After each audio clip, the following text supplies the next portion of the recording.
हर्ज नहीं है।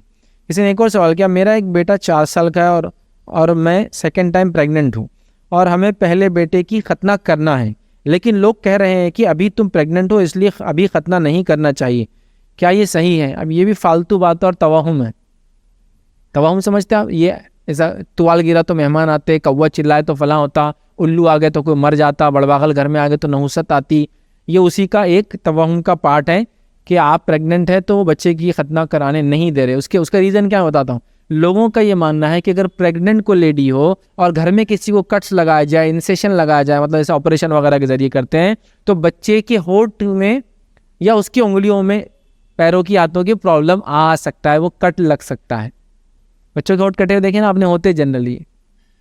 तो वो अकीदे से बोलते हैं, जो कि बद अकीदगी है, उसका कोई साइंटिफिक प्रूफ भी नहीं। और उसी बद अकीदगी के तहत बोलते हैं सूरज ग्रहण के टाइम पर भी छुरी नहीं चलाना, तो बच्चे के होठ कटे हुए होते हैं। ये बद अकीदगी की वजह से बोलते हैं कि खतना नहीं कराना माने अगर उसका वो प्रेग्नेंट है फिर से तो बच्चे का, ये बद अकीदगी है। तो आप बिल्कुल अपने 4 साल के बच्चे का खतना करा सकती है। रिकमेंड तो मैं करूँगा बच्चों की खतना जितनी जल्दी हो सकती है उतनी जल्दी कर दिया करे तो ज़्यादा बेटर है और फ़ायदेमंद है। लेकिन बहरहाल हमारे पास एक सिस्टम है, हमारी खतनाएँ बहुत लंबे लंबे दौर तक नहीं चलती है, 10-10 सालों तक जनरली हमारे पास खतना नहीं कराते। ऐसा नहीं होना चाहिए। अरबों के अंदर आप उनके ट्रेडिशन के कल्चर में देखेंगे ना, तो बच्चा हॉस्पिटल के रूम से बाहर आएगा तो वो खतना के साथ ही आएगा। अगर लड़का था तो उसका चांस ही नहीं, मतलब लड़का हुआ वहीं उसकी सर्कमसेशन होगी, बाहर आता बाहर हो, मतलब पहली बार जब घर में कोई लेगा झूले में उसकी खतना हुई भी रहेंगी।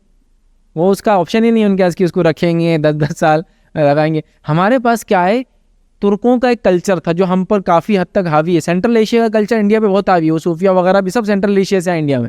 उज़्बेकिस्तान, कजाकिस्तान, तुर्कमेनिस्तान, तुर्की, ये सब पूरे एरिया से देखिए जितने सूफी संत महंत हमारे पास क्या ना, सब रशियन बोलते हैं। अब रशिया का पार्ट था तो रशियन बोलते हैं, लेकिन सब पूरे हमारे अतराफ भी जितने सब अक्सर यही पार्ट के हैं। तो इनके यहाँ से कल्चर क्या था मालूम आपको, ये लोग बच्चों की खतना जल्दी नहीं करते थे और खतना बड़े होने की बात करते थे और खतना का एक पूरा प्रोग्राम करते थे। अगर आज भी किसी को सेंट्रल एशियन कल्चर का खतना का प्रोग्राम देखना है तो जैसा शादी हो रही, पूरे महल्ले को दावत, पूरे महल्ले को दावत, वो लड़के को जो है एक पूरा शेड बना के उसके नीचे 8 दिन बिठाया जाता, 8 डेज तक उसका रस्म चलता ये। और उसके बाद फिर उसकी बड़ी धूमधाम से एकदम पूरी पब्लिक के सामने से इनॉग्रेशन और दुकान का खतना करते उसकी, मतलब पूरी लोग 8 दिन तक आ रहे, खाने पका रहे, ये कर रहे, फिर सब जमा होते उसके खतना के दिन उसको। और वो बड़ा बच्चा 2-3 10 साल का, 12 साल, यहाँ तक कि 13-14 साल के बच्चों की खतना करते हो। फिर उसके बाद उसको बिठा के पूरे पब्लिक में उसकी खतना हो रही, चलो खतना हुई उसकी, चलो, समझे? ये उनका कल्चर है। वो इंडिया में बहुत हावी रहा वो कल्चर। उसका नतीजा ये कि हमारे पास खतना जनरली, अभी तो लोगों में काफ़ी माशाल्लाह शऊर आ गया। मैंने तो यहाँ तक देखा लोगों को, अभी वो सिस्टम तो नहीं है कि पैदा होते ही कर रहे। ये बात तो है कि बच्चे के रेंगने से पहले, वो उल्टा होने से पहले कर दे रहे, 1st मंथ 2nd मंथ में 7वें दिन, माशाल्लाह बहुत अच्छा। जल्दी हो जाना ये एक अच्छी चीज़ है, अच्छी चीज़ है। तो लेकिन मैंने 10 साल तक देखा हूँ, याद रखिए 10-10 साल, 12-12 साल देखा हूँ खतना याद है। और कुछ बच्चे फिर वो डर गए, पता नहीं फीड्स आ रहे उनको, क्या क्या हो रहे, तो उनकी शादी से पहले खामोशी में करके लाते। मालूम, मैंने प्रैक्टिकल देखा हूँ कि बच्चों की, मतलब बच्चे क्या बोलेंगे, बड़े हो गए, शादी होने वाली है, तो उससे एक 15 दिन पहले खतना करते हैं उनकी। क्यों? तो बोले बचपन में उसको फीट आते थे, उन्हें डर जाता था, वो भाग जाता था। फिर 10 साल में करे तो पहली बार जर्रा आया तो उन्हें मार के भाग गया, दूसरी बार 11 साल में करे तो उन्हें जर्रा को दांत तोड़ दिया, तो मशहूर हो गया कि इन्हें बच्चा मारता तो नहीं करे। दवाखानों में होती नहीं थी उस ज़माने में। फिर उसके घर में कोई जर्रा आ रहा नहीं, वो जर्रा जो रहते ना, क्या बोलते हैं उनको, जर्राओं को हमारे पास बड़ा इज्जत देगी, क्या बोलते, खलीफा। खलीफा कहेगा, खलीफा बेचारा, हाँ, खिलाफत कितनी बड़ी पोजीशन है, उसको बदनाम करने के लिए शायद ये हरकत करे लोगों ने। तो बहरहाल वो आ रहा, फिर मशहूर हो गया कि बोले ये अब कर रहा नहीं, बोले सबको मार रहा, तो छोड़ दिया। अच्छा, वो भी आते तो लाल रुमाल 2 मीटर, हाँ, आधा किलो मिश्री, आधा किलो सुपियारी, आधा किलो कत्था, आधा किलो बादाम, आधा किलो काजू, आधा किलो क्या क्या लेते, आधा किलो, इतना तो टोकरा ले जाता। और फिर क्या फ्री भी करते कुछ लोग, इतने हज़ारों के तो ड्राई फ्रूट ले लिया, फ्री क्या किया उसने, हाँ। और उनके कभी कभी मेथड्स भी दुरुस्त नहीं होते।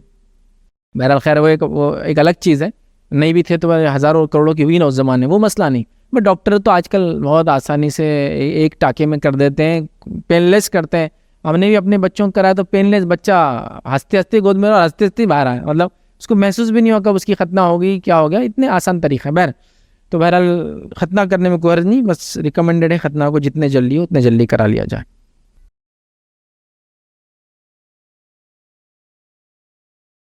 अस्सलाम वालेकुम। आप भी हमारे इस काम में ताउन करें अपनी ज़कात और सदक़ात के जरिए। डोनेशन डिटेल्स के लिए डोनेट पर क्लिक करें। अगर आपको हमारे वीडियोस पसंद आए हैं तो इसे शेयर करें और सबके हकदार बने। रोजाना हमारे वीडियोस को पाने के लिए हमारे यूट्यूब चैनल को सब्सक्राइब करें और बेल आइकन दबाएं। हमसे दीगर सोशल मीडिया पर जुड़ने के लिए वीडियो में दिए गए आईडी को सर्च करें। जज़ाकल्लाह।